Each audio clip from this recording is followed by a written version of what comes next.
मतलब मैं इससे एक लाइफ में मेरे को पहली सेटिस्फेक्शन की फीलिंग आई है कि मैंने कुछ करा है घर वालों के लिए, और अपने लिए भी कर लिया, क्योंकि उनके लिए कर लिया तो मेरे लिए इससे बड़ी कोई सक्सेस नहीं हो सकती। हाँ, तो अभी जैसे एग्जामिनर तुम्हें मिला तो घर वालों का क्या रिस्पॉन्स था जब तुमने पहली बार बताया? रात में शायद 10-11 के आसपास रिजल्ट आया था, हाँ हाँ। और मैं मतलब फ़ोन पे सीधा नीचे आया था बात करते हुए कि रिजल्ट आ गया, रिजल्ट आ गया। तो रोल नंबर ऐसा चेक करवाया कि 10 डिजिट का 3 डिजिट पापा डाले, 3 डिजिट मम्मी, फिर 2 डिजिट पापा, 2 डिजिट मम्मी। अच्छा, मेरे में खुद चेक ओवरऑल। करने की हिम्मत नहीं थी, मैंने बोली अच्छा। क्या ही करूँगा।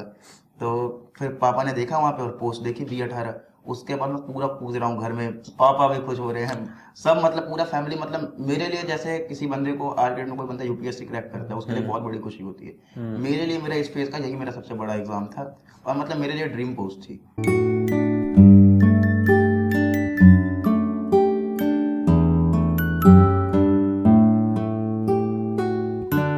हेलो एवरीवन, उम्मीद करता हूँ आप सभी लोग स्वस्थ हैं। आज हमारे साथ आप सभी लोगों के फेवरेट शिवम सर हैं, जो आरबी एप्लीकेशन पे जीके पढ़ाते हैं, हिस्ट्री, पॉलिटी एंड ज्योग्राफी। तो इनकी जर्नी हम यहाँ पे डिस्कस करने वाले हैं। मैंने कहा था कि हम इंटरव्यू की कोई सीरीज ला सकते हैं, तो शुरुआत अब इनसे ही करेंगे जो हमारे टीचर हैं, और उसके बाद रेगुलर बेसिस पे जो भी अच्छे एस्पिरेंट्स हैं जिनकी जर्नी काफ़ी ज़्यादा मोटिवेशनल होगी उनका भी मैं इंटरव्यू लेने की कोशिश करूँगा। ठीक है। सो शिवम सर काफ़ी यंग एज में एसएससी सीजीएल एग्जामिनेशन को क्लियर करके एग्जामिनर पोस्ट पे पहुंचेंगे। ठीक है। इनकी भी ड्रीम जॉब एग्जामिनर थी, तो इस बार ये ज्वाइन करेंगे 2022 से। तो सारी चीज़ें समझेंगे, कैसा कैसा इनका बैकग्राउंड रहा, वो स्कूलिंग कैसी रही, क्या क्या दिक्कतें इन्होंने फेस करी सिलेक्शन तक पहुंचने से पहले, अभी ये कैसा महसूस कर रहे हैं, फ्यूचर गोल्स क्या हैं। ठीक है। काफ़ी ज़्यादा इंस्पिरेशनल जर्नी मेरे हिसाब से होनी चाहिए, और आप सभी लोग भी इससे कहीं ना कहीं रिलेट कर पाएंगे। और काफ़ी पॉलिटी का जो हमने क्रैश कोर्स डाला था, काफ़ी लोगों ने देखा भी है, और आगे हम हिस्ट्री ज्योग्राफी का भी प्लान कर रहे हैं। तो आई थिंक अगर आप एक एजुकेटर से अच्छे से कनेक्ट कर पाएँ तो आपके लिए चीज़ें थोड़ी सी आसान हो जाएंगी। ठीक है। काफ़ी ज़्यादा मतलब जोश से भरे हमेशा होते हैं जब भी मेरी इनसे बात होती है, तो बहुत मल्टीपल फैक्टर्स हो सकते हैं, तो वो सारी चीज़ें आज मैं जानने की इनसे कोशिश करूँगा। तो सबसे पहले तो Shivam sir, finally congratulations, thank you examiner भैया। आपको मिला, और कैसा लग रहा है सिलेक्शन लेने के बाद? बहुत अच्छा लग रहा है भैया, मतलब बहुत खुशी है। अच्छा। तो अभी जो ये इंटरव्यू होने वाला है, इसमें मैं रैंडम कुछ भी सवाल पूछ सकता हूँ। ठीक है। मुझे भी नहीं पता मैं क्या पूछूंगा। जी ठीक है। जी। मैंने कोई स्क्रिप्ट नहीं लिखी है, और जितने भी सवाल होंगे आई थिंक कहीं ना कुछ एस्पिरेंट्स रिलेट करेंगे ही। बिल्कुल भैया। तो शुरू से ही स्टार्ट करते हैं कि आप बेसिकली कहाँ से हैं? भैया बेसिकली मैं बिहार मधुबनी से हूँ, हम्म और उसके बाद मैं यहाँ पे दिल्ली में आ गया था, दिल्ली एनसीआर में, तो फरीदाबाद में उसके बाद यहाँ से रहा हूँ। हम्म। तो लगभग 5 साल की जब मेरी उम्र थी तो मधुबनी बिहार से आया था मैं, और उसके बाद से फरीदाबाद में भी अपनी लाइफ कंटिन्यू कर रहा हूँ। ओके, तो आपके साथ कौन कौन रहते हैं? मम्मी पापा और सिस्टर रहती हैं। ठीक है। तो अभी मम्मी वर्किंग है आपकी? अभी नहीं, हाउस वाइफ है, मगर पहले वर्क करती थी। अच्छा, और पापा?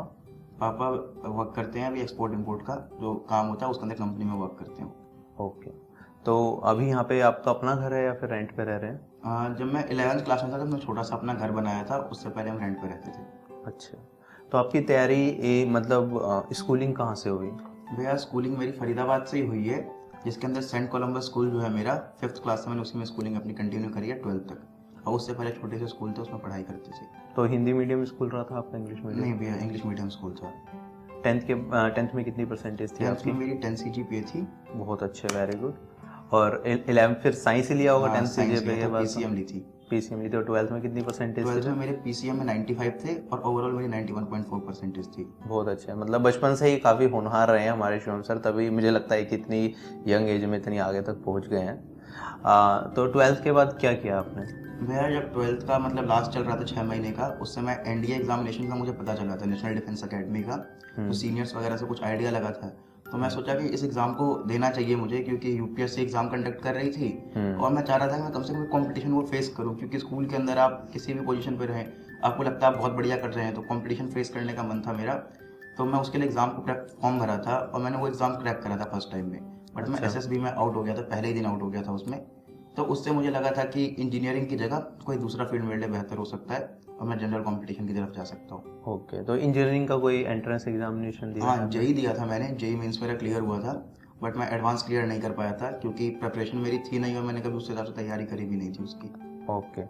आईपी यूनिवर्सिटी का एग्जामिनेशन हाँ दिया और कोई? आईपी वगैरह का दिया था, बट फीस वगैरह उनकी थोड़ी हाई थी, और बैंक्स वगैरह से मतलब लोन भी बहुत इजीली प्रोवाइड नहीं होते हैं, क्योंकि अगर आपकी पेरेंट की सैलरी बिल्कुल तरीके से उस तरीके से ना आ रही हो, तो उस हिसाब से फिर इंजीनियरिंग का मतलब मन छोड़ ही दिया था।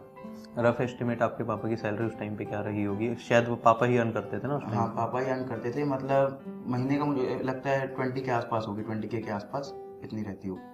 ओके, तो फिर कौन मतलब 12th के बाद कौन से स्कूल कॉलेज में गए आप? मैंने दिल्ली यूनिवर्सिटी से मैथमेटिक्स ऑनर्स का कोर्स परस्यू करा है देशबंधु कॉलेज से, क्योंकि घर के नज़दीक भी था वो और बढ़िया मुझे लगा, तो वहीं से मैंने अपनी पढ़ाई करी। अच्छा, तो आपने एनडीए इसके बाद दिया था, उसके बाद कोई और एग्जामिनेशन दिए एनडीए के आपने? मैंने 2 और एग्जाम्स दिए थे, तो उसके बाद मैं एसएसबी में 5 दिन तक रुका, मगर फिर मैं कॉन्फ्रेंस आउट हो गया वहाँ से। तो कॉन्फ्रेंस आउट होने के बाद मैं समझ गया कि शायद अभी उस वक्त मैं प्रिपेयर नहीं था उस चीज़ के लिए, या मैं उनके लिए एग्जैक्ट फिट नहीं था, क्योंकि एनडीए में वो लोग कहते हैं कि जब एपीजे अब्दुल कलाम सर भी पहली बार आए थे तो वो भी क्लियर वहाँ पे नहीं कर पाए थे, तो शायद लाइफ में उनके लिए कुछ और बेहतर अपॉर्चुनिटी आगे रही होगी।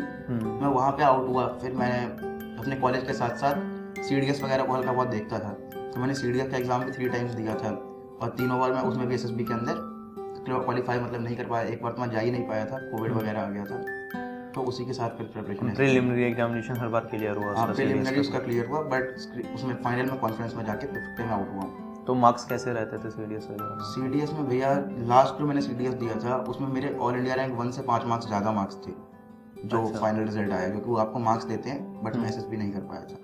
अच्छा, तो ओवरऑल फिर एसएससी की जर्नी कब से स्टार्ट हुई तुम्हारी? भैया मतलब सिलेबस में बहुत ज़्यादा डिफरेंस तो होता नहीं है इन चीज़ों का, बस ये है कि मतलब मैथ्स आपको आनी चाहिए, इंग्लिश आनी चाहिए, जीएस बस रीजनिंग हल्का सा एक्स्ट्रा होता है। मैं साथ साथ कॉलेज में ही ऑनलाइन चीज़ों को पढ़ता रहता था, और हमने 4-5 दोस्तों ने अपना ग्रुप बना लिया था, तो ग्रुप के अंदर जो लड़के थे वो भी साथ साथ पढ़ते थे, तो उनके साथ साथ ही पढ़ते हुए ऑनलाइन मतलब लास्ट ईयर के अंदर प्रिपरेशन करी थी।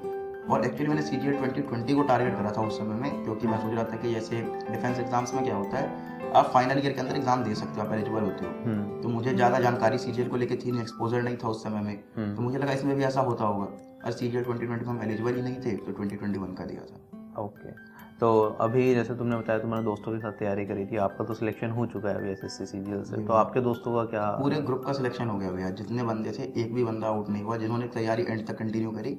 बीच में कुछ लोगों ने तैयारी आधे में 1-2 लड़कों ने छोड़ दिया था, वो अपने डिफरेंट ड्रीम्स यूपीएससी को परस्यू करने के लिए चले गए, पर जो एंड तक परसिस्ट रहे सबका सिलेक्शन हो गया साथ में। ये बहुत ज़रूरी है, परसिस्टेंसी आपकी बनी रहनी चाहिए। लगातार जो लोग पढ़ते रहते हैं, एक चाहे ग्रुप में हो चाहे कैसे भी, वो सिलेक्शन तक पहुंच ही जाते हैं। ठीक है, जैसे कि अभी राधिका मैम ने भी आलोक का इंटरव्यू लिया था, जो अभी इस बार आईटीआई बने हैं, उन्होंने भी बताया उनका 7-8 लोगों का ग्रुप था, और आज के टाइम पे 8 के 8 लोग एक अच्छी पोस्ट पे हैं, 4600 गेटवे की पोस्ट पे। ठीक है, तो एक माहौल, जिन लोगों के साथ आप उठते बैठते हैं, जिन लोगों के साथ आप तैयारी करते हैं, वो बहुत ज़रूरी होता है तैयारी के टाइम पे, और कंसिस्टेंसी आपकी बनी रहनी चाहिए। ऐसा नहीं है कि थोड़े दिन पढ़े फिर डिमोटिवेट हो गए, छोड़ दिया, फिर पढ़े। ठीक है, फेलियर सबकी लाइफ में है। ठीक है, इन्होंने एनडीए क्लियर किया, उसके बाद एसएसबी में आउट हो गए, फिर सीडीएस क्लियर किया, फिर एसएसबी में आउट हो गए, फाइनली जाके सीजीएल में इनका सिलेक्शन हुआ। ठीक है, तो और इनका ही नहीं, इनके सारे फ्रेंड्स का भी सिलेक्शन हो गया। ठीक है, आप लोग भी ऐसा ही अपना कंसिस्टेंटली पढ़ते रहो। ठीक है, रुको मत बीच में बिल्कुल भी, और अगर कुछ 4-5 लोगों का अच्छा ग्रुप बना सको जिसमें से पढ़ाई रिलेटेड बातें हो, तो वो बहुत बेहतर रहेगा आप सभी लोगों के लिए भी। तो जैसे तैयारी के लिए आपने ऑनलाइन चीज़ें सीखी काफ़ी सारी, तो यूट्यूब वगैरह का इस्तेमाल किया होगा काफ़ी? जी भैया, यूट्यूब वगैरह का इस्तेमाल करा, और बुक्स वगैरह भी पढ़ी थी काफ़ी सारी, तो उनसे हेल्प मिली थी। कहीं ना कहीं मुझे लगता है कि जो एनडीए के टाइम पे और सीडीएस के टाइम पे आपने प्रिपरेशन करी, तो वही यहाँ सीजीएल में काम कर गई होगी। ऐसा तो ज़्यादा कुछ रिक्वायरमेंट रही नहीं होगी यहाँ भैया, पे? कुछ ज़्यादा रिक्वायरमेंट नहीं है, क्योंकि तैयारी मेरे हिसाब से एक ही बार है। जैसे मान लो इंग्लिश वगैरह है, तो इंग्लिश के लिए मैंने कभी बहुत ज़्यादा कोर्सेज वगैरह को फॉलो तरीके से उस हिसाब से रिवीजन के फॉर्म में ज़्यादा नहीं करा था, क्योंकि इंग्लिश मीडियम स्कूल से आता था। तो इंग्लिश का मतलब जितने भी एनडीए हो गए, सीडीएस हो गया, सीजीएल हो गया, इसका एग्जाम अंडरस्टैंडिंग का एग्जाम है। हाँ। अगर आप लैंग्वेज की अंडरस्टैंडिंग है आपकी, तो आप उस चीज़ से क्लियर कर सकते हो। तो मैं इस चीज़ को फर्स्ट ईयर में आके समझ गया था, जब मैं एनडीए वगैरह का एग्जाम दिया था। तो मैं क्या करा, उसके बाद मतलब इंग्लिश से कोई नाता अच्छा था नहीं, इंग्लिश मीडियम होने के बाद भी स्कूल्स में तो हिंदी बोली जाती है यूजुअली, तो मैं गाने वगैरह इंग्लिश में मैंने सुनने शुरू करे थे, और मैं मूवीज़ देखना इंग्लिश की शुरू कर दिया था। तो मुझे लगता है उससे इन समय काफ़ी बेनिफिट मिली थी, और उसी के साथ एग्ज़ाम को आगे कंटिन्यू करा था। ओके, तो अभी जैसे अभी आप यहाँ पे जीके पढ़ा रहे हैं, ठीक है, सबसे पहले आपने कब पढ़ाना स्टार्ट करा अपनी लाइफ में? किसी बच्चे को पढ़ाया हो या कुछ भी? भैया, जब मैं फर्स्ट ईयर में था, तो मतलब कॉलेज में फर्स्ट ईयर में एडमिशन हुआ था, तो मैंने कॉलेज की जब लाइफ देखी थी, तो मुझे लगा कि यहाँ की लाइफ डिफरेंट है, जैसे मैं स्कूल से देख के आया था। अब मुझे लगा अगर मुझे अपने खुद के कुछ शौक पूरे करने हैं, तो मुझे अर्निंग की कहीं ना कहीं से नीड पड़ेगी, और पढ़ाने के अलावा मेरे पास कोई दूसरा ऑप्शन था नहीं। मैं अपने फर्स्ट ईयर से ही पढ़ाना शुरू कर दिया था। बहुत अच्छी चीज़ है। आप मुझे लगता है देखो इन्होंने बताया इनके पापा की सैलरी उस टाइम पे 20,000 के आसपास थी और कोई अर्निंग मेंबर नहीं था फैमिली के अंदर। तो जब ये कॉलेज में आए तो कॉलेज के एक्सपेंसेस होते हैं, बहुत सारी चीज़ें जुड़ जाती हैं, तो इन्होंने तभी से कहीं ना कहीं कोशिश करी कि अभी खुद के पैरों पे स्टैंड होना है, बच्चों को ट्यूशन पढ़ाना है या कुछ भी करना है जिससे कि एक बेयर मिनिमम अमाउंट आता रहे और आगे की पढ़ाई में कोई दिक्कत ना आए। तो आप टेंशन फ्री भी रहते हैं थोड़ा थोड़ा अगर कुछ आता रहता है। राइट, सही है। और अभी तो काफ़ी टाइम हो गया आपको पढ़ाते हुए, बिल्कुल भैया। तो आर्मी में पढ़ा के कैसा लग रहा है आपको? भैया आर्मी तो मेरे लिए एक ड्रीम कम ट्रू सा एक्सपीरियंस रहा है, क्योंकि मैं सच बताऊँ तो एक्सपेक्ट भी नहीं कर रहा था कि मैं यहाँ पहुँच पाऊँगा।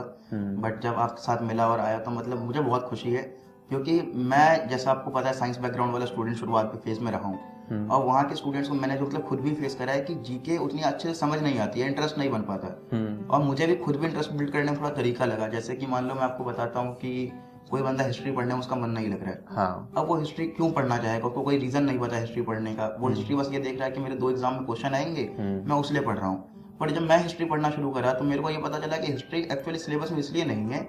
हिस्ट्री काफी कुछ लर्निंग देती है आपको। जैसे पीछे के कुछ एक्सपीरियंसेस हैं, आप उनसे सीख लेते हो तो आप उनको ना दोहराओ। जैसे मान लो आप स्टूडेंट्स हैं, हम भी अपने टाइम इंटरव्यूज देखते थे काफी सारे।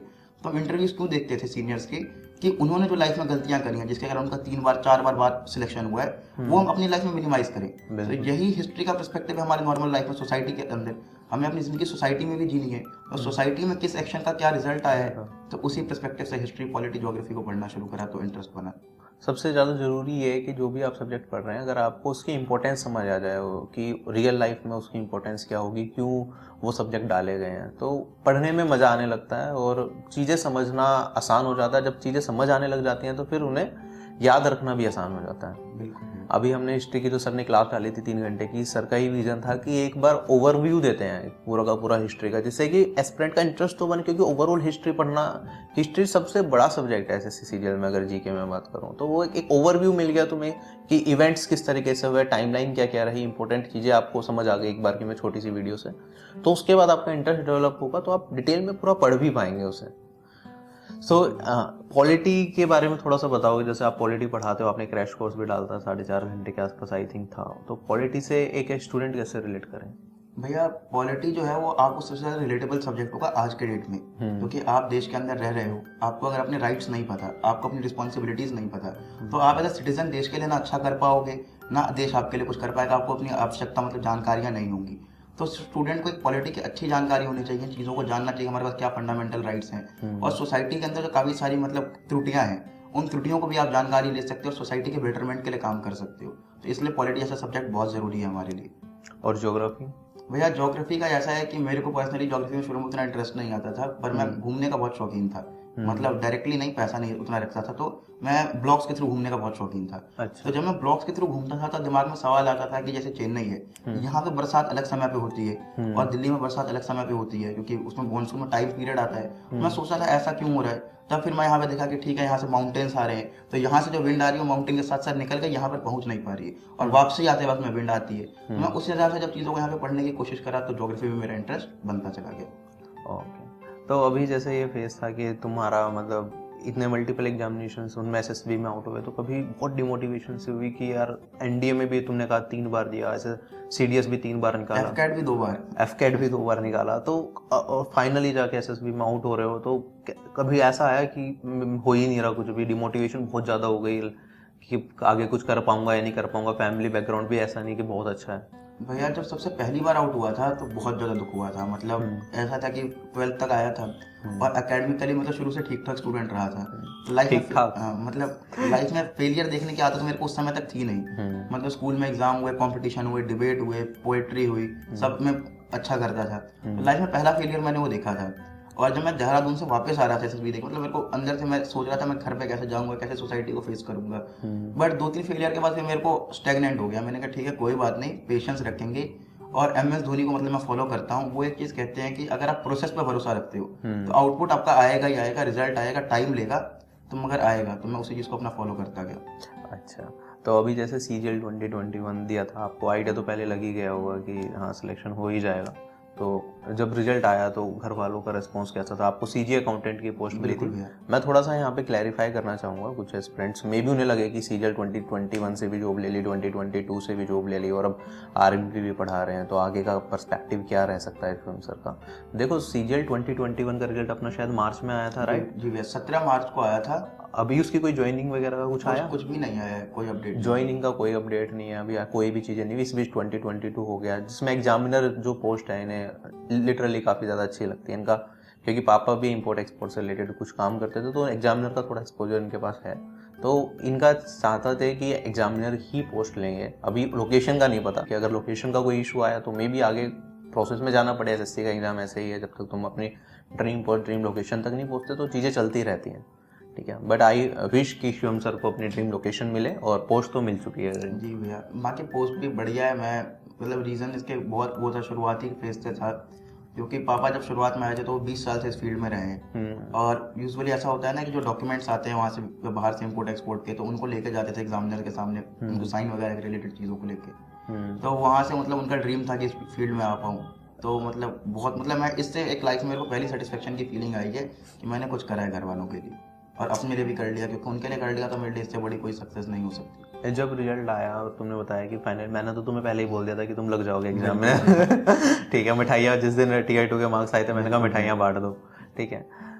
तो अभी जैसे एग्जामिनर तुम्हें मिला तो घर वालों का क्या रिस्पॉन्स था जब तुमने पहली बार बताया? रात में शायद 10-11 के आसपास रिजल्ट आया था। हाँ। और मैं मतलब फ़ोन पे सीधा नीचे आया था बात करते हुए कि रिजल्ट आ गया। तो रोल नंबर ऐसा चेक करवाया कि 10 डिजिट का 3 डिजिट पापा डाले, 3 डिजिट मम्मी, फिर 2 डिजिट पापा, 2 डिजिट मम्मी। मेरे में खुद चेक करने की हिम्मत नहीं थी, मैं बोली क्या ही करूँगा। तो फिर पापा ने देखा वहाँ पे और पोस्ट देखी B18। उसके बाद मैं पूरा पूछ रहा हूँ घर में, पापा भी खुश हो रहे हैं, सब मतलब पूरा फैमिली। मतलब मेरे लिए जैसे किसी बंदे को आर ग्रेड में कोई बंदा यूपीएससी क्रैक करता है उसके लिए बहुत बड़ी खुशी होती है, मेरे लिए मेरा इस फेज का यही मेरा सबसे बड़ा एग्जाम था। और मतलब मेरे लिए ड्रीम पोस्ट थी, ग्रेड पे सब चीज़ से बहुत बढ़ के थी मेरे लिए, क्योंकि पापा का शुरुआत कर मतलब मैंने उनका ड्रीम था कि मैं अगर कोई कंपटीशन में क्रैक करूँ तो इस चीज़ के लिए करूँ। ठीक है, तो अगेन कॉन्ग्रेचुलेशंस एग्जामिनर बनने के लिए। एंड अभी आगे के क्या प्लान्स है तुम्हारे? कि अभी एग्जामिनर बन के सिलेक्शन हो गया, यहाँ पे पढ़ा रहे हो आप, उसके बाद फ्यूचर में कभी यूपीएससी वगैरह का दोगे आगे?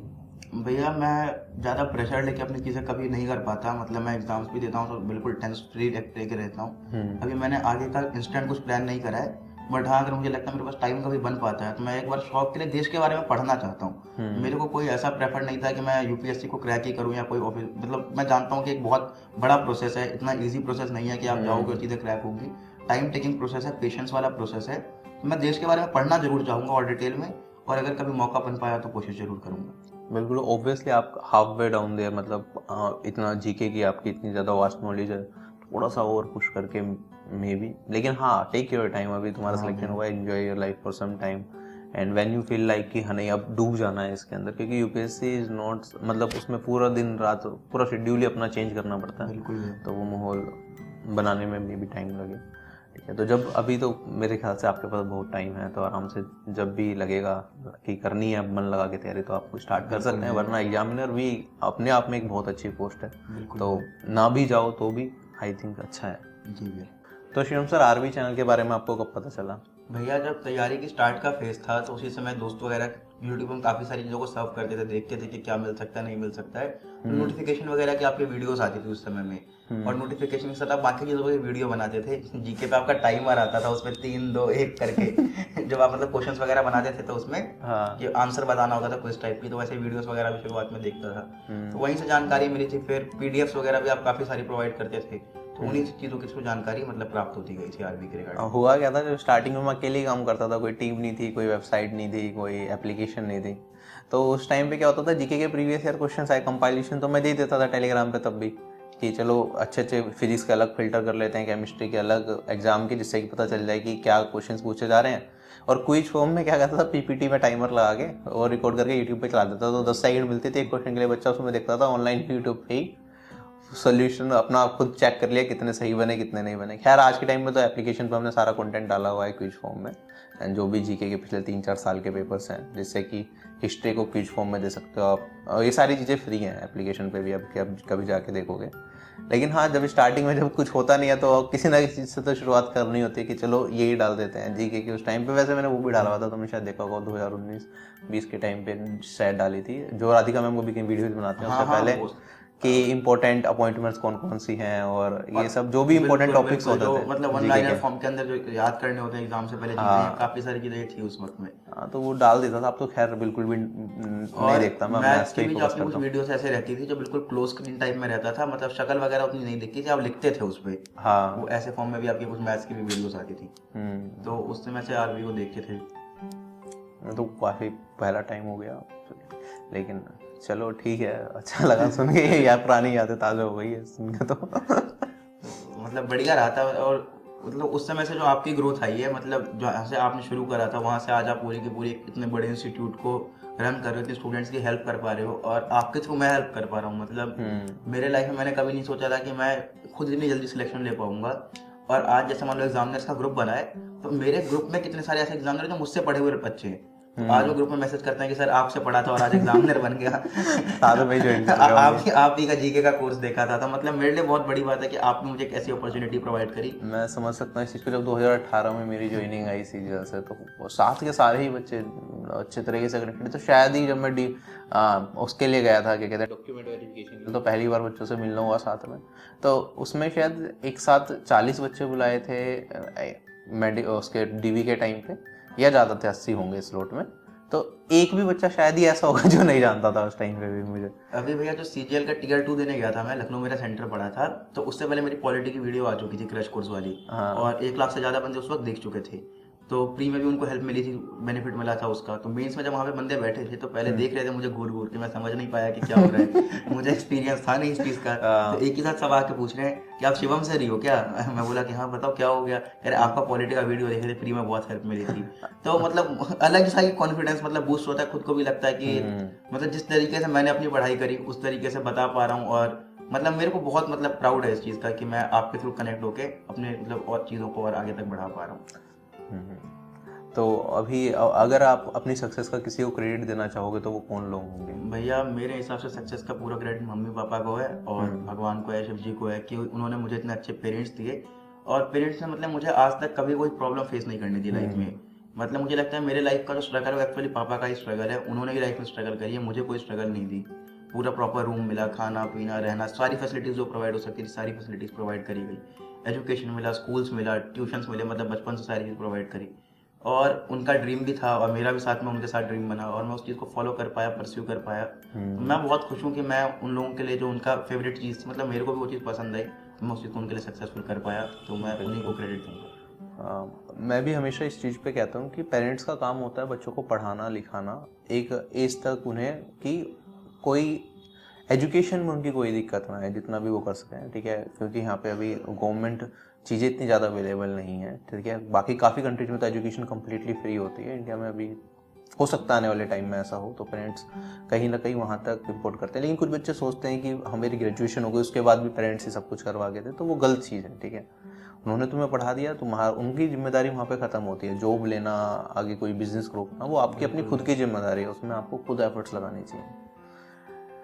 तो फाइनली अब तो खैर आगे तक की लाइफ सॉर्टेड है तुम्हारी भैया। मतलब ये कह सकते हैं कि एग्जाम्स वाली लाइफ में एक तरह सॉर्टेड है, बाकी लाइफ में तो चैलेंजेस आते ही रहेंगे। हाँ। तो मतलब चैलेंजेस फेस करने का भी अपना अलग मजा है। मैं ये भी मेरे लिए चैलेंज था आरबी को ज्वाइन करना। मैं कोशिश करूंगा कि मतलब यहाँ से स्टूडेंट्स को जितना ज़्यादा सर्व कर सकता हूँ, एस्पिरेंट्स को। स्टूडेंट्स क्या, कई एस्पिरेंट्स मुझसे बड़े हैं, कई छोटे हैं, कई सेम एज के हैं, मैं उनको भी मतलब सर्व करूंगा। तो मेरे लिए ये भी एक चैलेंज ही होगा, और मतलब शॉर्ट तो नहीं कह सकते, आगे बढ़ेंगे इसके साथ ही।